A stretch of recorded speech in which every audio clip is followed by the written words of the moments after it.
Video reel বানাতে গিয়ে চলন্ত ট্রেন থেকে পড়ে আহত যুবককে উদ্ধার করে নিয়ে আসা হয় বিশ্রামগঞ্জ প্রাথমিক স্বাস্থ্য কেন্দ্রে।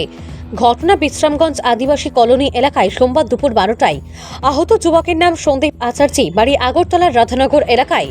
বিশ্রামগঞ্জ প্রাথমিক স্বাস্থ্য কেন্দ্র থেকে আগরতলা জিবি হাসপাতালে রেফার করা হয়। জানা যায়, আগরতলার রাধানগর এলাকার সন্দীপ আচার্যি পরিবারের সাথে উদয়পুর মাতাবাড়ির উদ্দেশ্যে যাওয়ার পথে বিশ্রামগঞ্জ রেল স্টেশন সংলগ্ন আদিবাসী কলোনি এলাকায় আচমকায় চলন্ত ট্রেন থেকে পড়ে যায় সন্দীপ আচার্যি। পরিবারের সদস্যরা চিৎকার শুরু করেন। অন্যদিকে আদিবাসী কলোনি এলাকায় প্রত্যক্ষদর্শীরা ঘটনা দেখতে পেয়ে দ্রুত খবর দেয় বিশ্রামগঞ্জ অগ্নি নির্বাপক দপ্তরে। আহত যুবককে উদ্ধার করে নিয়ে আসা হয় বিশ্রামগঞ্জ প্রাথমিক স্বাস্থ্য কেন্দ্রে। সেইখানে আহত যুবকের অবস্থা আশঙ্কাজনক দেখতে পেয়ে কর্তব্যরত চিকিৎসক আগরতলা জিবি হাসপাতালে রেফার করে। অন্যদিকে পরবর্তী স্টেশনের রেল থামানোর পর পরিবারের সদস্যরা ট্রেন থেকে নেমে দ্রুত বিশ্রামগঞ্জ প্রাথমিক স্বাস্থ্য কেন্দ্রে ছুটে আসেন। জানা যায়, চলন্ত ট্রেন থেকে ফেসবুকের রিল বানাতে গিয়ে ঘটে এই দুর্ঘটনা। ভানুচন্দ্রের report, Assam prime network.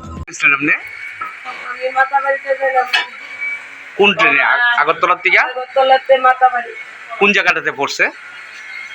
Bishramganj. Rail থেকে পড়ে গেছে গা? চিৎকার করে আছে। নাম কি আপনার ছেলের? সন্দীপ আচার্য। বয়সটা কত?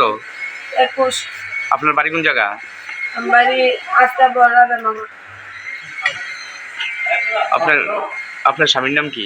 শ্রীনিবাস আচার্য।